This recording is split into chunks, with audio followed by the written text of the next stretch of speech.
Dear viewers, حاضر ہیں ایک اور سٹوری کے ساتھ جس کا ٹائٹل ہے نیک نیت۔ آئیے شروع کرتے ہیں۔ ہزاروں سال پرانی بات ہے، بنی اسرائیل کا زمانہ تھا۔ بنی اسرائیل ایک قوم تھی جس کے ایک شخص کو قرض کی بے حد ضرورت آن پڑی۔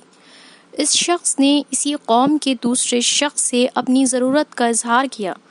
اس قرض دینے والے شخص نے کہا، تم گواہ لے آؤ، میں تمہیں قرض دے سکوں گا۔ قرض لینے والے شخص نے کہا، اللہ ہی میرا گواہ ہے۔ اب قرض دینے والے شخص نے اصرار کیا کہ اگر تم اس حالت میں نہ ہو کہ قرض واپس کر سکو تو کون اس کی ادائیگی کا ذمہ لے گا؟ تم کسے ضامن بناؤ گے؟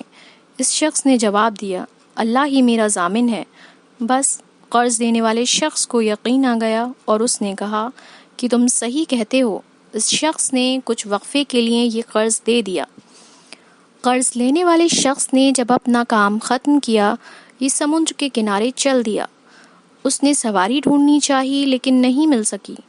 اب یہ شخص سوچنے لگا کہ مجھے جلد ہی یہ قرض ادا کرنا ہے اور مجھے کوئی سواری نہیں مل پا رہی ہے، اس حالت میں کیا کروں؟ فوراً ہی اسے خیال آیا، لکڑی کا ایک ٹکڑا اس کے ہاتھ لگا۔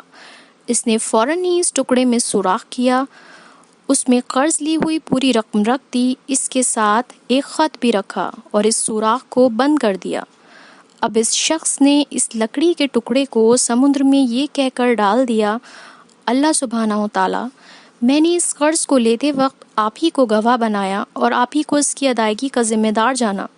اب اس حالت میں جب کوئی راستہ نہیں پاتا ہوں، میں وہاں تک پہنچنے کا یہ رقم آپ ہی کے ذمے کرتا ہوں، اس کے اصل حقدار تک پہنچا دیں۔ ادھر دوسری طرف قرض دینے والے شخص کو بھی پیسوں کی ضرورت تھی۔ اس شخص نے اپنے گھر سے نکل کر سمندر سے آنے والی ناؤں کا انتظار کیا۔ اچانک ہی ایک لکڑی کا ٹکڑا تیرتا ہوا اس شخص کے سامنے آ کر رک گیا۔ یہ شخص اس ٹکڑے کو جلانے کی نیت سے گھر لے گیا۔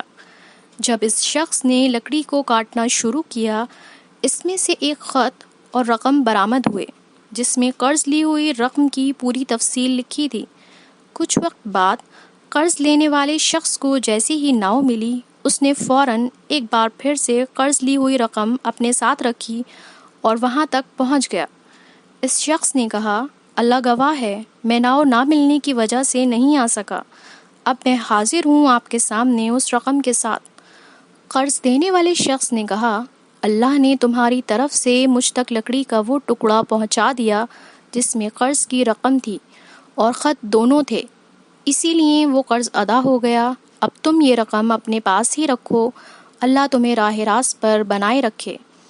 تو دیکھیے اللہ کی مدد کس طرح سے آتی ہے، اور جب اللہ کی مدد ہو انسان کے لیے راستے بنا دیے جاتے ہیں۔ انسان پر لازم ہے کہ وہ اللہ ہی سے مدد مانگے اور اپنی نیت کو ہمیشہ صاف رکھے۔